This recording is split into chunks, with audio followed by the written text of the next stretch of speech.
Pierre, what did you like about the book? What were the strengths and weaknesses for you? Well, I think the most obvious strength, that thing that I liked about the book, was the way it dealt with those three factors that I mentioned earlier, and that really gave me new insights into what had gone on in the century that I grew up in and lived in, although many of the events were 50 years before, 40 years before I was born. But Ferguson isn't dealing with conventional histories when he goes through World War I or the Depression, World War II. He's not giving you the conventional series of battles and political figures. He's talking about currents and trends in the light of ethnicity, race, the overall economic currents of the time, and the rise and fall of these political forces or national forces. I guess one of what I would have liked to have seen more in the book was a broader treatment of the Cold War period. The last part of the book, the last chapter of the book, really races through from, I guess, the end of the Korean War, the start of the Cold War, races right through through the mutually assured destruction, the proxy war between East and West that took place in the Third World, particularly in Vietnam, the rise of China, and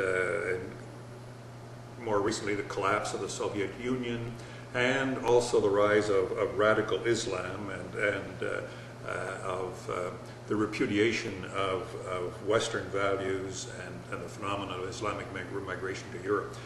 He just roars right through that, and that's really too bad, because there's a lot more, I think, that could have been brought out in terms of the significance of what those three factors represent for the 21st century, those three dominating factors in the 20th century.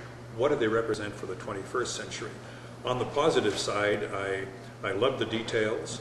I loved the insights that he gave on the ethnic tensions that existed in Eastern and Central Europe prior to World War I and during World War II, and how the Treaty of Versailles exacerbated the kind of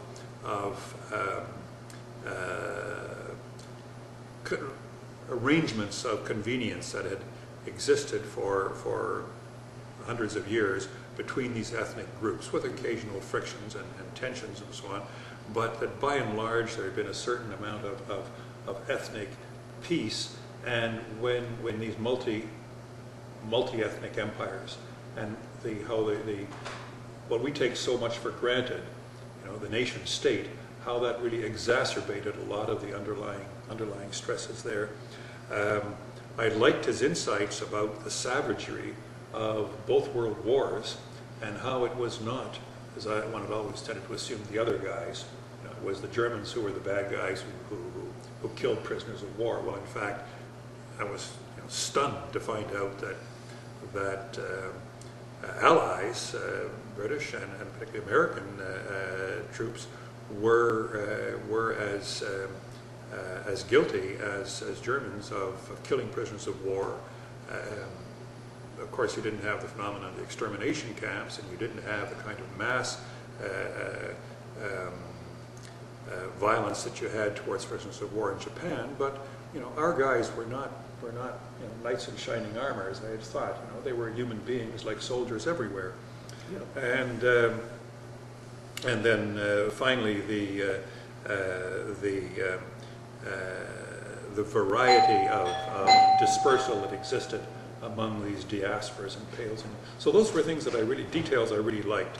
I liked his style. It's eminently readable. It just flows so easily and so thought-provokingly.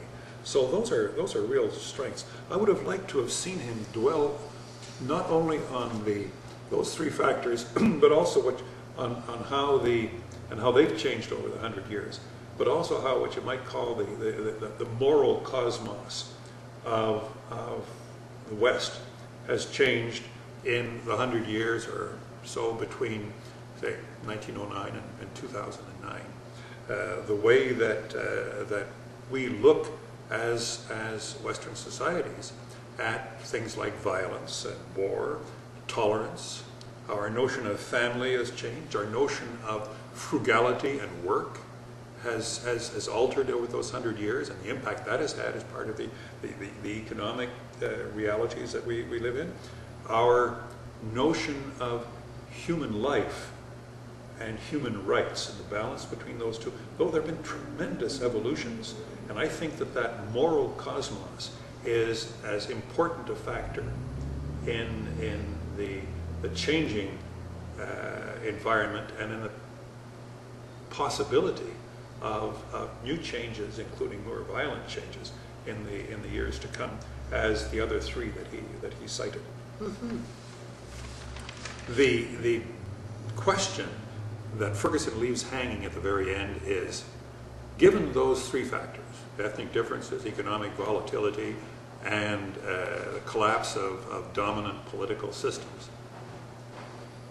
as triggering World War I and what followed, and then looking now at ethnic volatility, economic volatility, ethnic differences and stresses, particularly with the phenomenon of immigration, accelerated immigration and radical Islamism, and the collapse of old political systems and powers, Soviet Union being the most obvious one, the rise of new ones, and particular, what you might call casus belli, the triggers, potential triggers that could, although small in themselves, could act in the way that Sarajevo acted in 1914. He mentions Taiwan and Iran,